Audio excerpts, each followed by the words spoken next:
someone once said that it takes 30 days to make or break a habit. And when they challenged that and said, show me the research, no one could come up with the research. So they did their own research. And the end result was the average time to make or break a habit is 66 days.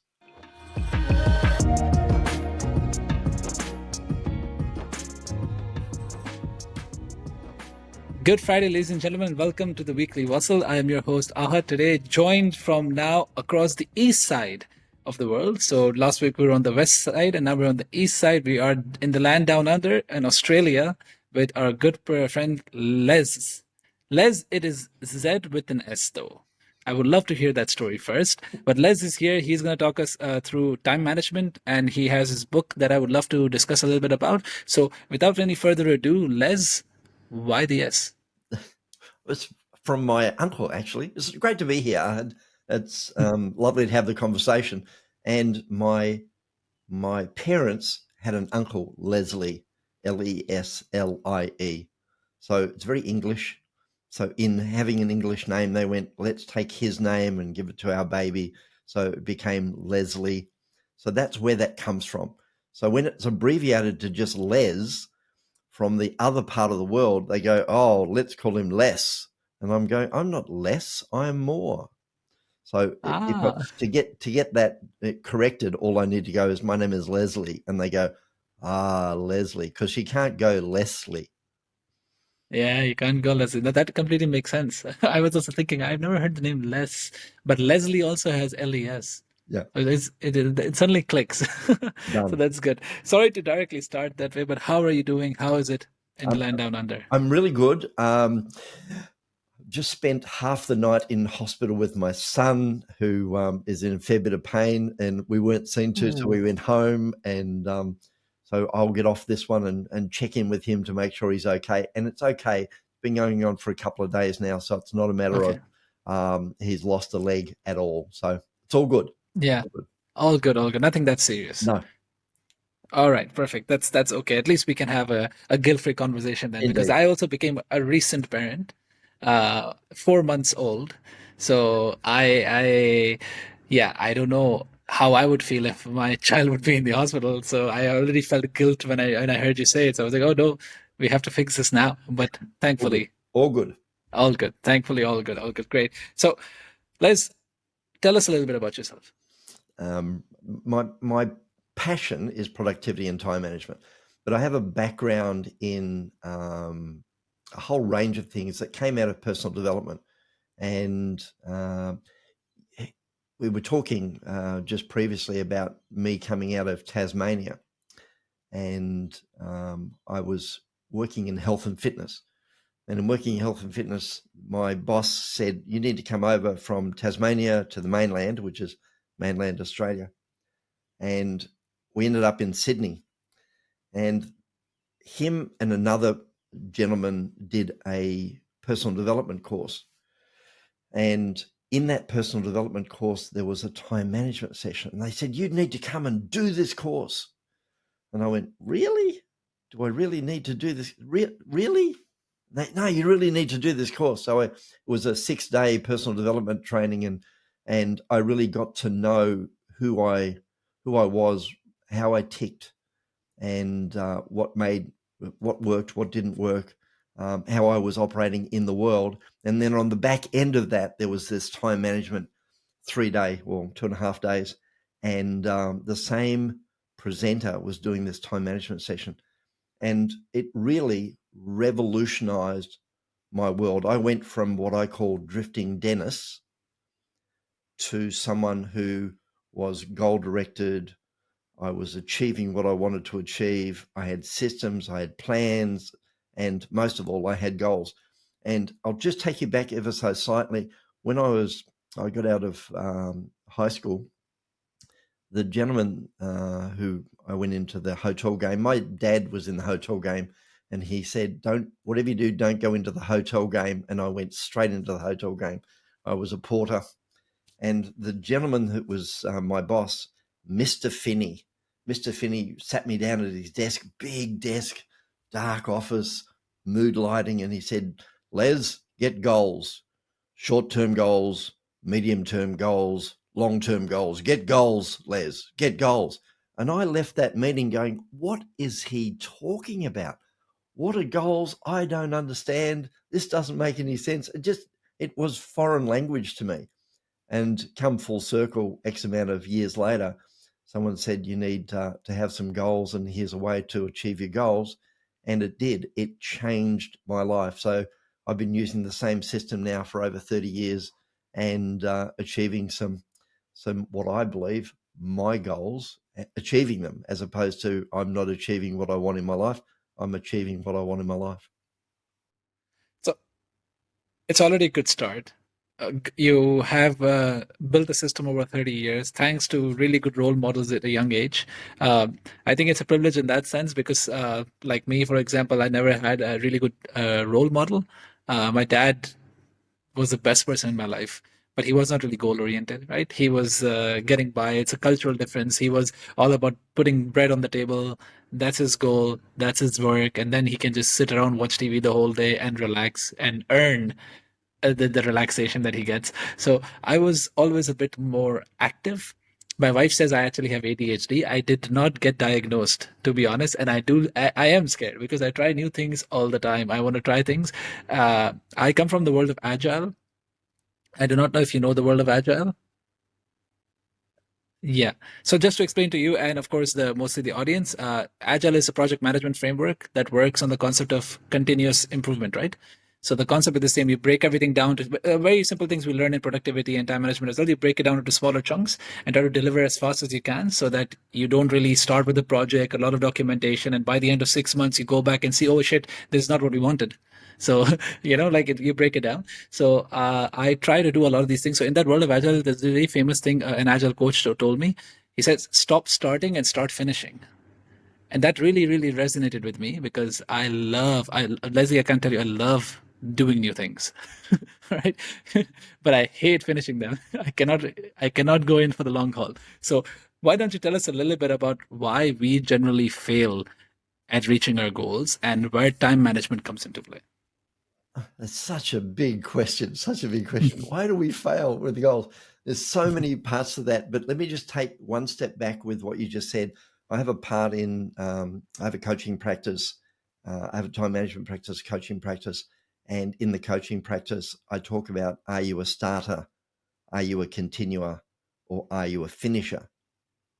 Because there are people that love to start things. Ahad, not that he is one of them, but I think he is. He's a starter. So given that, there are people that love to start, and then they get through and they go, okay, what else can I start?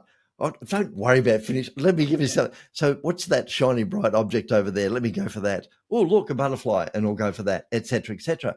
So I believe that there's, because I'm a coach, surround yourself with people that enable you to live the best life that you can and highlight your strengths, but also help you with those weaknesses.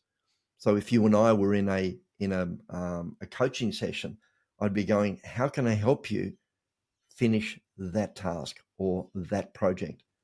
And if it's not you, then who's around you that can finish that task for you?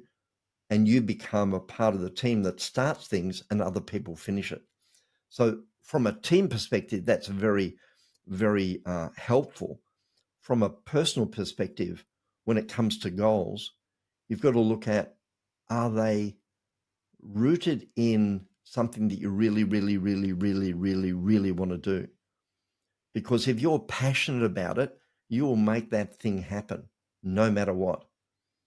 The reason that most people have the January syndrome of New Year's resolutions, is because they're not rooted in what they really want, or it gets too hard, or I don't really care, or I don't have any accountability.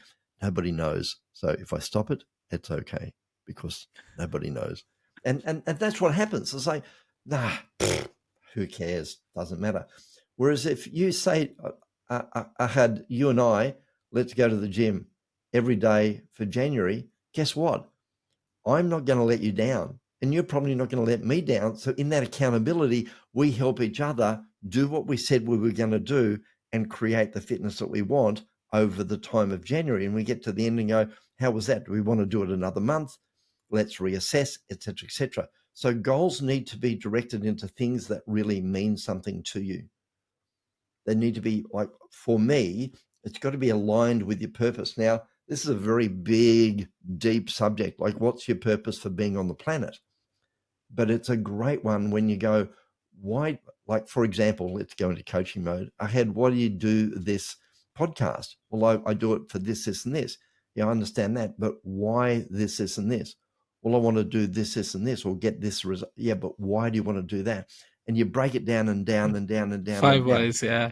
until you get to that thing of why you do what you do. And Yeah. when I discovered that, I was absolutely blown away. I was doing a very short, I think it was a 2-hour session with a guy, and he said, "Oh, I've got this one-page plan, one-page business plan, and in the one-page plan had a piece on purpose." And I've gone, I don't think I'm going to be able to do that in my 2 hours. But I came home and said to my wife, on Saturday morning, we're going to go out for breakfast, and I want you to ask me the question of why I do what I do. And when she did that, I gave an answer, and she said, yeah, I understand that, but why that? And tell me more about that and why that. And we got to the bottom. And my purpose is to bring life. My purpose is to bring life. Elaborate. So it doesn't matter what I'm doing. It's like I get out of bed. Well, I talk about what's the purpose, and that drives you getting out of bed. So I go, can I bring life to people staying in bed? Well, I can bring it to me, but I can't bring it to the world. So you need to get out of bed, Les. Let's go. So I'm able to jump out of bed and bring life to, well, I've got a coffee shop, and I've got my coaching, and I've got people that I meet in the street, and I go for a walk, and it's like bringing life. So it's all encompassing, and it drives me. It's like, and I mean this in the most positive way possible, because I'm so awe-inspired. But it feels like I'm looking at myself a couple of decades down the road, because I would love to open up a restaurant and do something along those lines. And I have myself an agile coaching practice, right? So I see this, and I see, go like, okay, is this you? Is this time traveling? What is happening here? Because all I see is myself in the future, and if I get to be half as good at time management as you are, I think I'll be double happy for where I am standing right now. So already we're at a good start. I get your purpose, and I get that you can build goals as much as you can. But if they don't align with your purpose, if you do not have accountability, it is going to be difficult. And you're right, it's New Year season. We're we're in the midst of December right now, right? So people are getting up and already dusting off their gym clothes and shoes, and signing up for another yearly subscription at 25% discount, because they know they're going to go every week to the gym. So we have accountability, we have purpose. You wrote a book about time management. I want to know, what does that book say in building these things, in helping people achieve their goals of New Year's or whatever? Again, the book is the A to Z of being more productive, and it's called Get Back an Hour in Every Day. So that's my promise. You get the book, we'll get back an hour in every day. And it's a real coffee table book as opposed to an instruction manual. It's not a do this, then do this, then do this. I remember I was invited onto a podcast, and I said to the woman prior, I said, I've got a book, I'll send it to you. And her immediate reaction was, oh no, not another time management book. Oh no. And when she got it, just like you've got the book, when she got it, she went, oh, I love this. It's so practical. It's so good. I like it a lot. And she got on the podcast, and she said, ladies and gentlemen, this is no ordinary time management book. This is really well written, because it has the A to Z of how to be more productive. So you can pick it up and go, procrastination. What does Les say about procrastination? Or meetings. What does Les say about meetings? And you're getting not only the A to Z, but on every second page, you're getting a quote that has a picture, so a picture quote. And it's in regards to productivity. It's about time management. It's about life. And therefore, when I say it's a coffee table book, it's not something you'd sit down and go, okay, let me work through this course. It's more an opportunity in life. If you have the awareness of, I'm doing this behavior, it's not working for me. How do I fix that? Les, what have you got to say? And you can flick through the book, and at any page you can get something from it. I I saw the book myself, as you said, and I loved it. I loved the outline of it. I loved the aesthetics of it. Usually, the books I read are non-fiction, and it's pages full of text and text and text, right? And at a moment, you just get burnt out. There's no color, there's no feeling. And here on every second page, there's this bright picture with a wonderful quote on it that makes you feel like, you know what? I am excited about something. So I really, really love the allure. But what I would want to be, I'm really curious about is how did you come across this concept? First, the concept of A to Z, and second, this concept of picture in every second. Where did it come from? It was here in Australia, bottom half is a state called Victoria, and then a little town outside of Melbourne. Melbourne's the capital of Victoria, a little town called Geelong. And Geelong have a small business festival. And one year I went to the small business festival and listened to a lady talk about Instagram and how to do Instagram. And I went, I'm going to learn how to do Instagram. And I had no idea how to do Instagram. And I actually looked at it the other day and saw my first post from that meeting. And I went, that's interesting. And then from there, I started on a journey of putting posts on Instagram along those lines of productivity and time management. So I'd find a picture and I go, that is a relevant picture. And I'd grab a quote, that's a relevant quote. And I'd put the two together and I'd put it up on Instagram. So if you wanted to check those out, it's on Time Lord Les. So TimeLordles. Time Lord Les. Yes, So we'll add that to the show notes. Yep, Time Lord Les Yeah. on Instagram. So once I had those, I went, and I was in a coaching session next door, and the woman said, you have enough material to write a book. And I went, no, I don't. And my wife went, yes, you do. And I went, and because I'm in circles of people that if someone gives you a challenge, you don't walk away, you pick it up. I went, okay, fine. I hear what you're saying. Okay. Within 12 months, I'll have a manuscript. So that was my commitment. And 12 months later, I had a manuscript. And what I did was every day I would put pen to paper, and the A to Z, the concept came out of someone else did one on customer service as A to Z of customer service. And I went, well, yes, I can do customer service training. That's in my blood.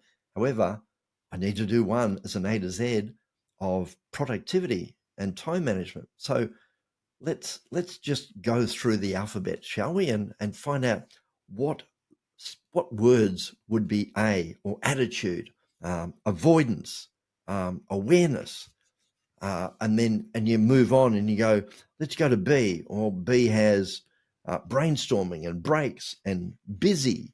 Or let's go to calendar, checklists, choice, clarity. And it just went on and on and on. Once I had the word, I then from the word and went, okay, what does that mean in regards to time management? So I extrapolated the word and went, okay, I've got the word, I've got what it means, and I've got, okay, what's the quote that I'm going to put on that? So I then went to a designer and I went, I've got all the words, I've got all the A to Z, I've got all of these. Can you put it into a format where you've got on the left-hand side the A to Z and on the right-hand side a picture quote? And he went, yep. And he presented it back to me, and the book became a book. So I really love the idea, especially the idea of giving people an hour every day. That in this day and age, it's so difficult that you're working, or you're watching TV mindlessly. The shows are getting longer and longer on Netflix, right? So you don't even know when hours are gone. So it's not just about doing inefficiency there, right, in your work, but also inefficiency generally in your life. Now, this question comes from my own personal experience of being productive, but my wife is a bit on the edge of my productivity. She's like, it's great, you can do it, but don't you think you're overdoing it? Right? You plan everything down to the thing that every day you have a planner. By the way, this really gorgeous thing. I do not know if you know about this. The remarkable. It's a gorgeous planner. I use it every day. Well, I try to, and I mess up. But that's gonna be straight down the line. But every day, fill it in, write things down, write my goals, write my to dos, do them, strike it off, and then go. I even plan my hours of gaming. Sometimes I play a lot of video games. I go like, you know what, between 7 to 8 or 8 to 9, I'm going to play a game every day. From 9 to 10, I'm going to spend 1 hour with my wife, watch some TV because I don't like watching too much TV. 10 to 11, we read some books together. 11, my night routine starts. Sometimes it feels like I'm in a factory. And she goes like, "Why do you live this? Where's the spontaneity? Where's the living of it?" What are your thoughts on that? I find that spontaneity comes out of my ability to plan. So when I have the plan, I don't have to worry. I don't have to Yeah. worry. So I've got that set. I'm not having to worry about what I need to do. It's already set. So once I've got that, I go, oh, I could do that, or I've got a great idea.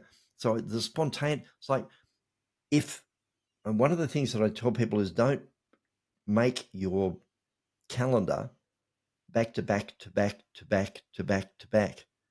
Don't do that. Allow the gaps. Make sure that you allow the gaps, because the gaps enable people to drop in and stuff to happen, and the brown smelly stuff to hit the round twirly thing. That's shit. That's a shit to hit the fan. That sort of thing. But, I'm sorry to stop you there, but that was amazing. Is that an Australian thing or is that just a Les thing?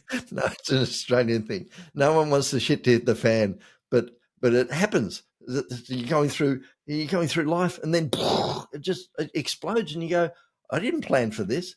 And the easiest way to do that is to have gaps in between the stuff that you're doing, so that it enables you to breathe. It enables you to live. It enables you to reach out and hug your wife, or have a coffee with someone, or a tea, or a chai, or a latte, whatever it might be. Have a water, have a walk, those sorts of things. So it enables you to have the life in between the doing. And the reason that you and I do goals is that we are goal oriented. We are goal orientated. We are heading towards something, and we put that down on paper. I'm listening to a series at the moment by Brian Tracy called The Psychology of Achievement. And this is ages old. It's decades old, but it's so true. It doesn't lose any gold in it whatsoever by being old. I really like it, and I'm looking at the sorts of things that, particularly coming up to this time of year, where we're about to reset our goals for the next year, and writing them down and making them smart, as in specific, measurable, attainable, realistic, and time framed, and those sorts of things. Even though I know them now, I didn't know them when Mr. Finney told me back in the day. They are fundamental, and when you do them, they create results.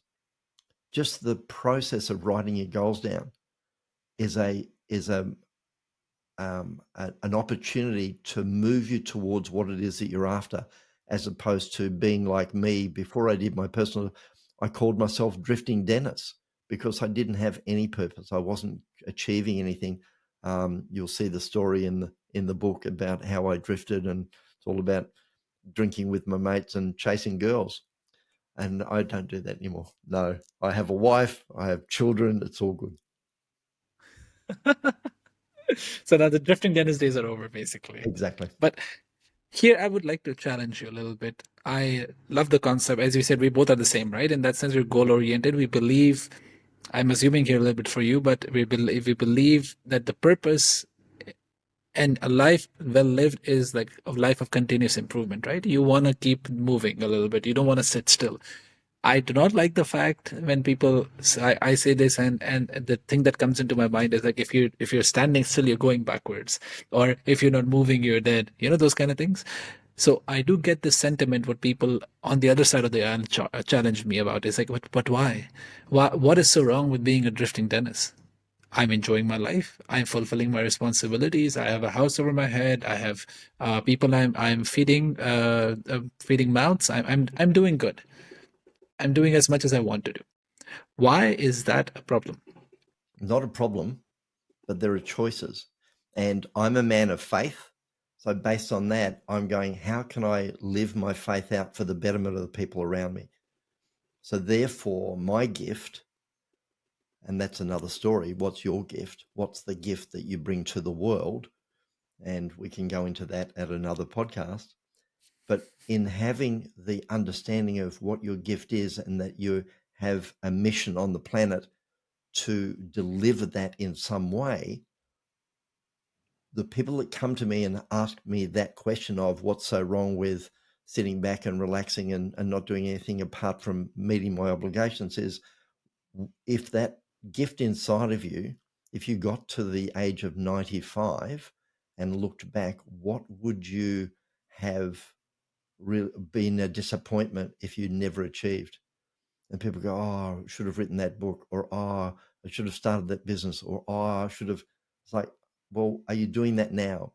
Rather than waiting to then, actually do it now and bring that gift forward into the world to create more of what it is that people want or need, and you're the person that's delivering it.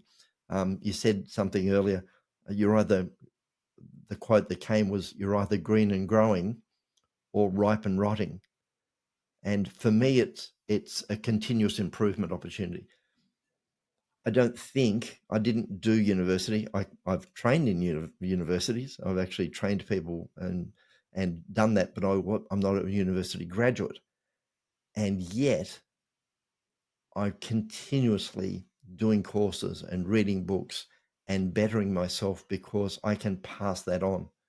So I'm listening to podcasts. I'm watching YouTube videos, specifically because in my coaching practice, people are looking to me to go, is there anything that I should know? And I go, well, actually, you're down that avenue, and I read something about that avenue just yesterday, and here's what I learned. And they go, wow, that's awesome. I can use that.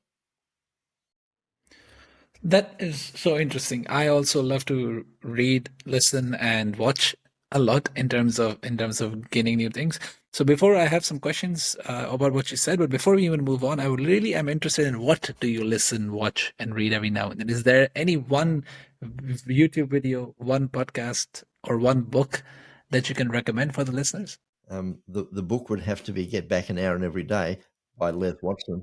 But apart from that, no, I really, I don't have specifics. I'm very general in that regard. So I'm encouraging people to look into those areas. It's like if you were to go to a business shelf at a bookstore, what jumps off the shelf based on where you are at the moment that you could go, I could read that. That looks really interesting. So that's the reading side of things. Ask the people around you. If you had a mentor or a coach, say, what would you recommend that I read? And have them look at the give you suggestions as to what you could read. What podcasts are you listening to, coach, or good friends around you? Business associates, what are you listening to at the moment? And they can give you stuff, because what relates to me may not necessarily relate to you, unless of course it does. But it's a matter of asking the question, what are you listening to? What are you listening to? What are you listening to? And then from there, you have the opportunity of the second greatest search engine happens to be YouTube.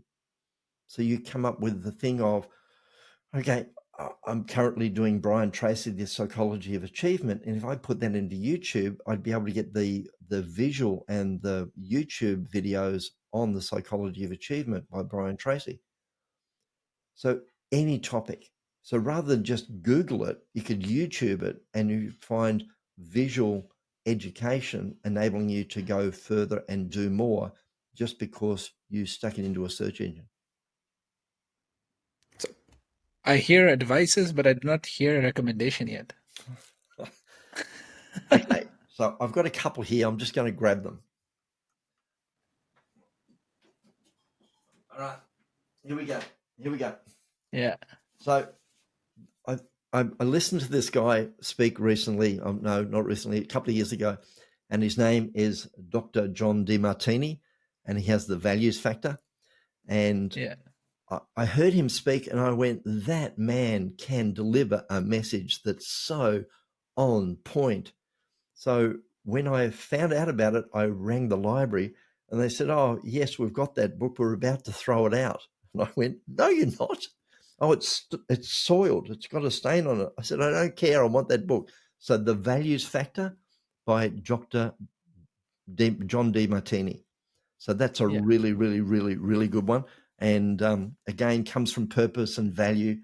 And just recently, I was again listening to a podcast, and someone talked about Jim Collins and Bill Lazia, and it was BE 2.0, turning your business into enduring great company. So BE 2.0, and I I listened to the book and went, "That is so good. I must have the hard copy." So once I got the hard copy, I went through and I started to highlight all of these just nuggets of gold. So Yeah. again, just two of the relevant ones. I've got a bookshelf over here that has a stack of books on it, and That's exactly, yeah. apart Yeah, from that's mine, exactly. there's just two. Yeah, but that's exactly why I had to stop you and ask you for more recommendations, because I feel like there is a lot more that I can and everyone can learn from this. So thank you so much for sharing. I think that was wonderful. But still, recommendation number one, even for me, from me, would still be getting back an hour every day by Les Watson. Right? That's always going to be number one. So Indeed. from there on, let's move on to your coaching practice. So you have a coffee shop, but you also have a coaching practice. What is going on there? I want to listen to the coffee shop first. When I said a coffee shop, I could go to the coffee shop. So I have a local coffee shop down the road. Oh my! And I was go there. here I go there thinking. every day. So I have a great relationship with the staff and the owner and the barista. So it's like a second family. So rather than staying here, I'll go, well, after this podcast, I'll go and get a coffee, and I'll go down and I'll have a conversation. And it's about everything. It's about life. It's about what our passions are. It's about families. It's about living, and it's rich. It's that thing of not transactional. It's not a matter of walking up, "I'll have a coffee, please. Thank you very much. See you later. Bye." It's how's your wife, and how's your son, and how's your new daughter, and he'll go, what are you doing today, and where are you today, and tell us about that. How's your wife, and what happened to your son being in hospital, and it's rich. It's really rich. So it's a Yeah, matter of the passion of life and the richness of life and bringing life isn't about transaction. It's about being with people and loving people and enjoying people, as opposed to it just being a transaction and not knowing the people in your life. That's the coffee shop. And then there's a supermarket within 50 meters or 50 yards of the coffee shop. And I know half the staff. Why? Because it's not a matter of a transaction and not knowing these people. I'm down there all the time, so I know their names and they know me. well, this is very, very interesting. So first, I assumed you own a coffee shop, so that is cleared out. That that's not the case. I was so excited about it, but it's okay. We park that aside. I do want to talk about the coaching point, but before we do that, I do want to know this because a lot of people talk to me about this. I was recently hosting a meetup here in my city in Eindhoven, and I was talking to this amazing lady. She was telling me that she goes to a lot of meetups. She has a very happening life, and I said, "How is that possible?" She's like, "I just go talk to people."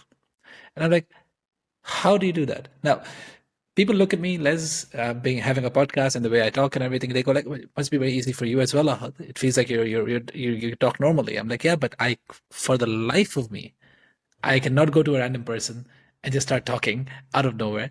You said the example of a supermarket. My supermarket is 50 meters down from here. 100 meters max, I think a 5 minute walk, right? And there I see the same people again and again, every time, because they're working there. I don't know their names. Max I say is hello, have a nice weekend. No, how are you? No, nothing. And you know why? Because it's also, I think, a cultural thing. Liz, I've heard about Australians because a lot of my friends studied in Australia when they were young. So they told me it's a cultural thing that you guys, small talk is more deeper talk. That even if you're on the street to talk to someone, the person will tell you their feelings. Well, on the west side of the world, and even in our home country of Pakistan, small talk was reserved for small talk. If you want to have deeper talks, you go to chai sessions and then you cry about it there, or you go meet family or something. You know, it's a reserved place. So when you're talking on the streets, you just be like, hello, hello, how are you, how are you? So besides the natural limit of it, how do you make it happen, Les? Because I really want to learn this. Everyone keeps telling me this, and I'm like, you know what? I am curious. So maybe you want to share a little bit on that. Okay. And you hit on it in the second last statement. That is, you're curious. And if you're curious, that it's not about you, it's about the other person. So Ahad, tell me about your day. How's your week been? How's your day today? How's it going? And just being curious about other people is really easy. Even the checkout, the person at the supermarket that on the register, and it's like, how's your day going? And they go, someone cares about me. Oh, it's going really well. And over time, you see the same person. You go, so um, what did you do on the weekend? Oh, I did this, this, and this.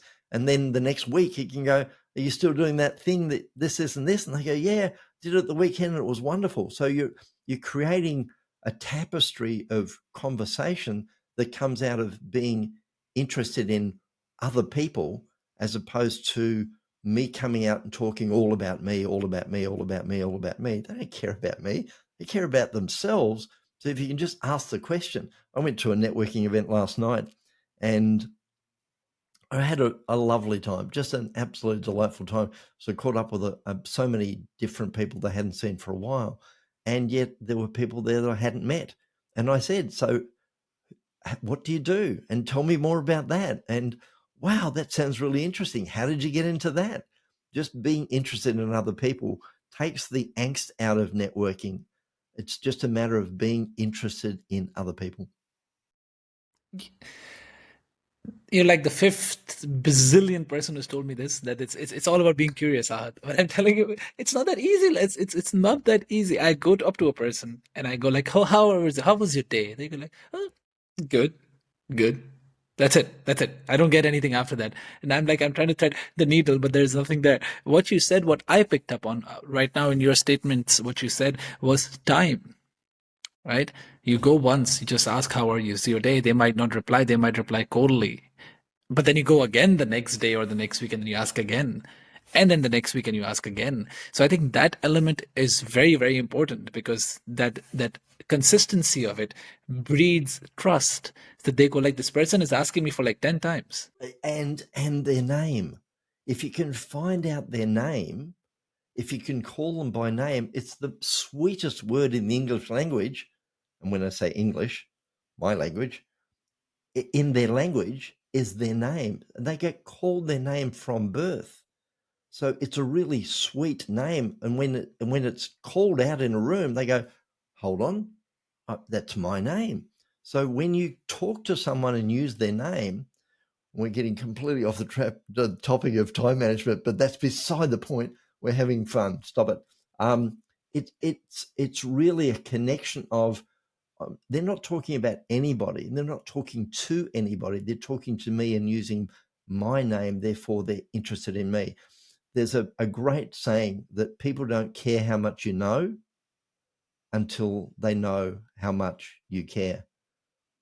People don't care how much you know until they know how much you care. And that's a matter of, do you care about the people that you're interacting with? Because if you care about them and you find out their name, then it goes a long way to relationship. And life is about relationship. It's not about a silo. It's not about staying in on your own. It's about doing the tapestry of life and being with other people. I really, really like that. I will take these learnings, put it in my head, lock it, and hopefully in my next visit to the supermarket, I will ask them their name. I will check out their name tag. I will ask them how their day was. I'll see if that works. And I will keep you posted, Les, Awesome. if it works or not. But yes, moving back to the conversation, you have a coaching practice, and that coaching practice is all about time management, or not? It started out of time management. So the Get More Time is the productivity and time management business. And then during COVID, it was what's in your hand. And what was in my hand was a program that I ran 30 years ago in Sydney. And I went, I could put that online. I could do that on Facebook. So I put it out to people. I'm going to do this creating success program. Would you like to join? And I got a stack of people came, and I went, well, that went well. I'll do it again. And I did 5 of them during the year of COVID. And then at the end of these pieces, they'd say, well, what's next? And I went, well, coaching. They went, okay, sign me up. And the creating success coaching came out of COVID, and it's for small business, it's for entrepreneurs, it's for solopreneurs, it's for small business up to say 5-10 people that are staff. And it has 12 modules, and in that there are 100 lessons in those 12 modules. So it enables the individual to really dig into their entrepreneurial journey or their business journey and get some solid foundations on how to create the business that they want, as opposed to, well, I've put out, when we use this thing, you put out your shingle, in other words, put out your sign, I'm now in business, but I don't know what I'm doing. And that's why coaching helps, because someone comes along and goes, as you say, Les, you've got a couple of years on me. Give me some of that wisdom. And that's what coaching is, having someone who has the wisdom, that's been there, done that. I was in a business the other day, and we finished a series of leadership trainings, and the gentleman said, thank you for the 60 years of research that you brought to the table so that we didn't have to do the mistakes that you made. You brought the learning and the lessons so that we don't have to make those mistakes ourselves. And I went, oh, that's really nice, and a nice way of putting it. So I always say, surround yourself with people that are smarter than you. If you're the smartest person in the room, you're in the wrong room. And it sounds really weird, but it's true. It's like, be around people that can educate you, be around people that you can learn from and garner from, and take the knowledge that they have and use that in your life. No, I think I 100% agree, because this is the biggest struggle people usually have. We have this misconception that we know everything, like we have the misconception that we have a lot of time, right? This is the problem. Time is finite, so is your mental resources. So you need to use them strategically. And if you have people around you who are more different and more knowledgeable and more experienced than you can shave off a lot of that mental resource and time that goes into doing that thing yourself by just learning from them and getting a jump start of your career. So that brings me back to the book. I loved it. You, of course, love it. Everyone who will read it will love it, right? But what makes the book special for me is how there's always a favorite passage of the author. So now, Les, what is your favorite A to Z moment of the book, or what is your favorite quote of the book? It wouldn't be the quote. There's so many. It's the book is full of quotes. So every second page has a quote, and they're really good quotes. A couple of key points out of the book. The first one would be, what's your trusted system? What's the key methodology that you use to get stuff done? And in Australia, we'd say, get shit done. So what do you use to get stuff done? And that can be paper-based or app-based. It can be on your phone, on your computer, on a lap, on an iPad, on a tablet. It doesn't really matter what it is, but do you use a system where you get it out of your head, down somewhere, and it does get done, as opposed to, oh, Ahad, it's around here somewhere. It was on a post-it note? No. On the back of an envelope? No. We were at a restaurant. It was on a napkin. No. Could be in a journal. No. I'm sorry, I can't find it. So that's not what you're after. What you're after is having a thought, putting it somewhere that you trust in a system, so that as you go through your day, you go, what do I need to get done? There it is. What do I need to get done? There it is. And that can be anything. It can be a journal. It can be a planner. It can be a tablet. It can be your computer, as long as it works for you. People have a phone on them for the majority of their life. Therefore, a lot of people are putting it on their phone, enabling them to be productive at any point. So that's number one. And the other one would have to be the procrastination and getting over procrastination. And Mel Robbins talks about the 5-second rule, where, if you've never heard this story, she was in a slump in her life. And in being in the slump, she was missing the kids getting to the bus and missing their lunches and just staying in bed. And she was watching television one night and saw a rocket ship blast off, and it went 5, 4, 3, 2, 1, and the ship blasted off. And she went, I could do that in the morning. I could actually say to myself, rather than hitting the snooze button and the snooze button and the snooze button, she could go, as the alarm goes off, I could go 5, 4, 3, 2, 1 and launch out of bed. So the alarm goes off in the next day, and she went, there it is. Okay, here we go. 5, 4, 3, 2, 1. And she launched herself out of bed and went, wait a minute. It can't be that easy. And she did it the next day and the next day and the next day, and became an international speaker on this 5-second rule to make decisions and act on them, because often we get stuck in the thinking. It's paralysis by analysis. So given that, it's a great way to go.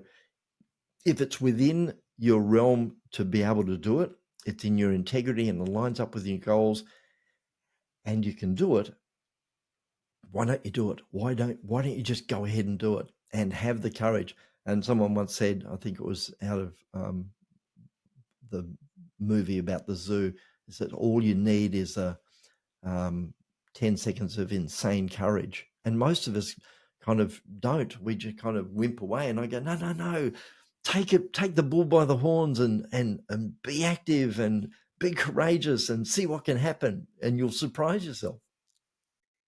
I think procrastination is one of my biggest pet peeves.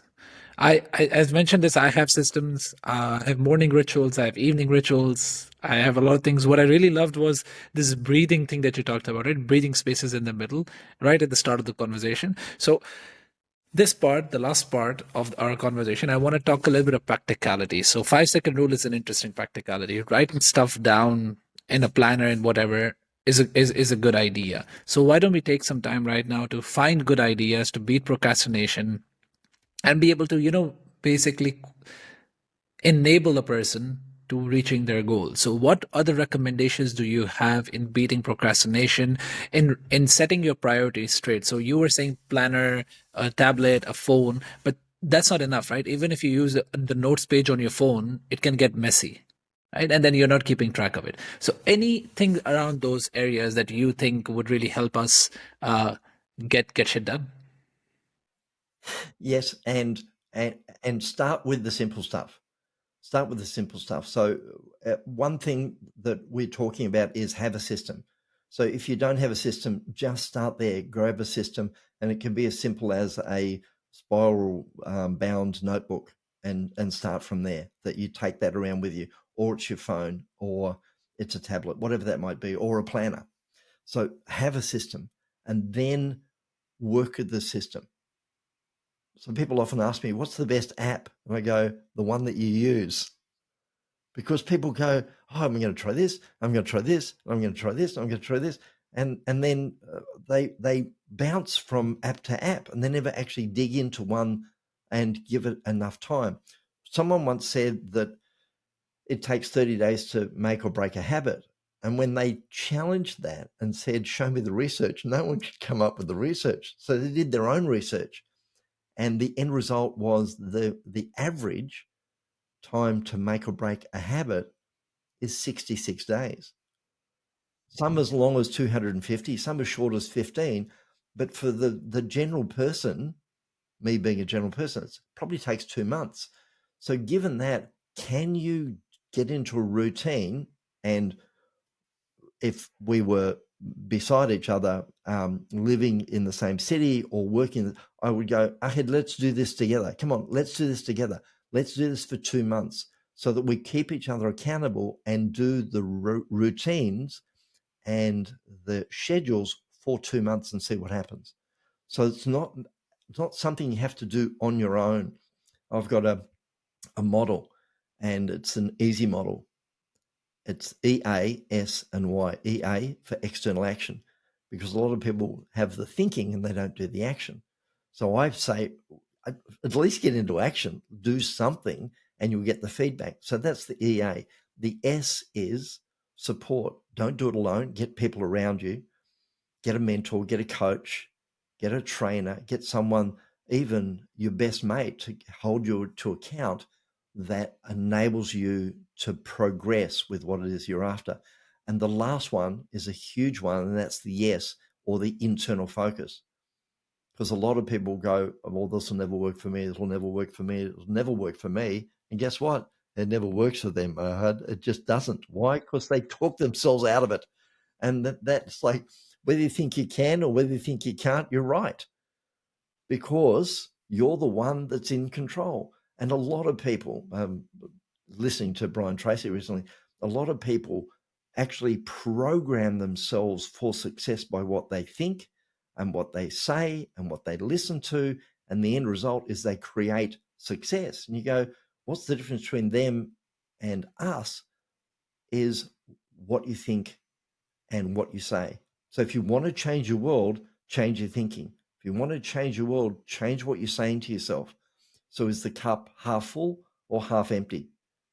So those sorts of things. Is it going to be a good day? Because I get out of bed, maybe not today, but I get out of bed and go, woohoo!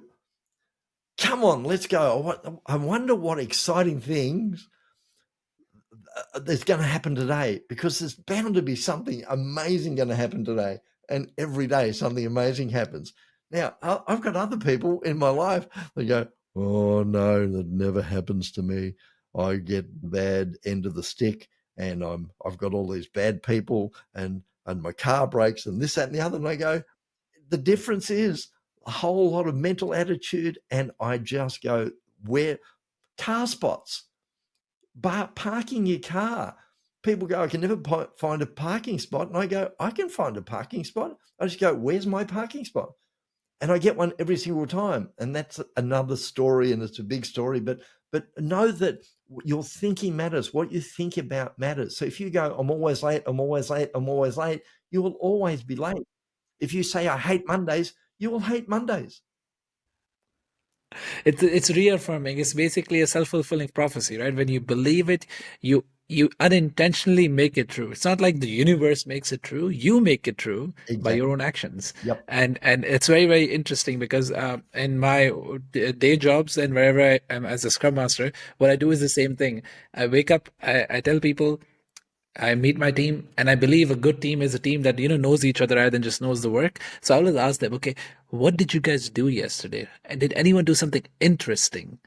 And always in the first few weeks, everyone is like, no, nothing special, nothing special. And then I have to tell my stories to get people going. I'm like, this happened. You know what? Yesterday I didn't sleep the whole night. They're like, what? I'm like, yeah, my baby is going through a 4-month regression. You being interested in people, that's awesome. Right? That's the thing. You have to learn. I already learned from you, Les.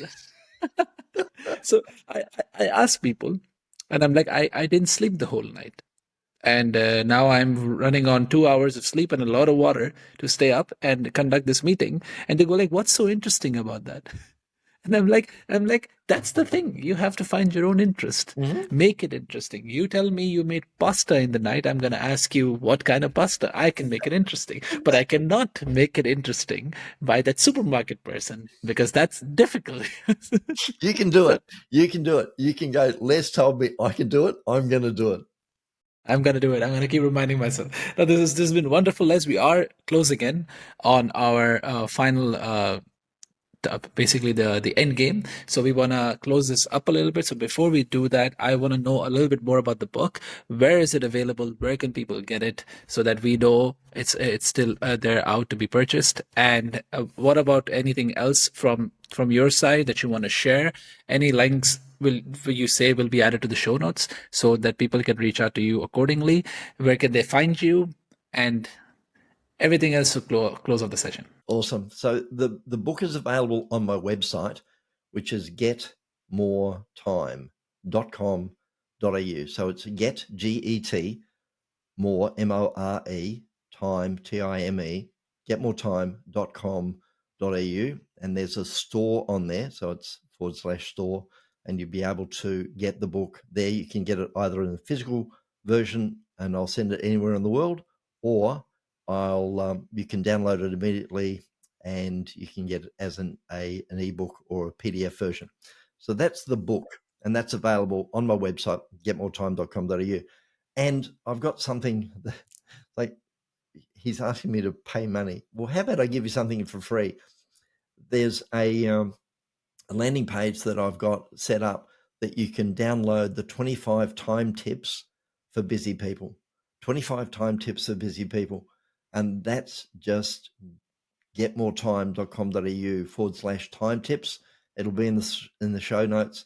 So the time tips will, as a PDF of 25 of those key practical opportunities where you can put it into your life to get back that hour in every day.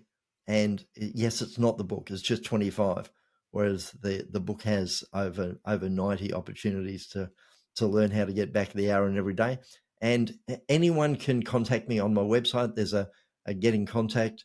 You can download that, you can buy the book, or you can just reach out and go, tell me more about this, Les, and we can have a conversation. Great. Now I think that was it. Thank you so much, Les, for your time. I hope you would have a wonderful start to your Thursday morning in Australia, Friday morning in Australia, right? Yep. Friday morning in Australia, and have a wonderful day to the start of the weekend. I am curious to know what interesting thing you're going to do today. It's going to be awesome. It's just going to be awesome. I've got a meeting in an hour's time. I'm going to go and get a new phone. I'll probably go and get a new laptop. I've got stuff happening. Oh. It's going to be awesome. And also, you have to go to the coffee shop, get a coffee right now. That's right. Yeah, things are happening, right? That's so much good. Thank you so much, Les. Thank you so much, everyone, for listening. I hope you have a wonderful time. You saw how excited I was. The book is called Get Back an Hour Every Day. Les Watson, everybody. Thank you so much for listening, and talk to you later. I just want to give you guys a heads up. The Roundtable is beginning for January 2024. The Roundtable is a mastermind group where I try to bring like-minded yet cross-functional people in one room under my facilitation, where we will go through goals, ideas, obstacles, even debates, where people are interested about something, they want to learn something from everyone else in the group and basically become a better version of themselves. I'm really, really enthusiastic about this project, and I'm really looking forward to seeing any one of you who wants to sign up and be part of the process. The link is on the website, of course, to sign up. And if you go to our Instagram or any of our social media links, you will see the link as well. It is also here below in the show notes. So if you're interested, just click the link, fill out the form, and I will catch you in an introductory call. Thank you so much for listening. I'll catch you next time.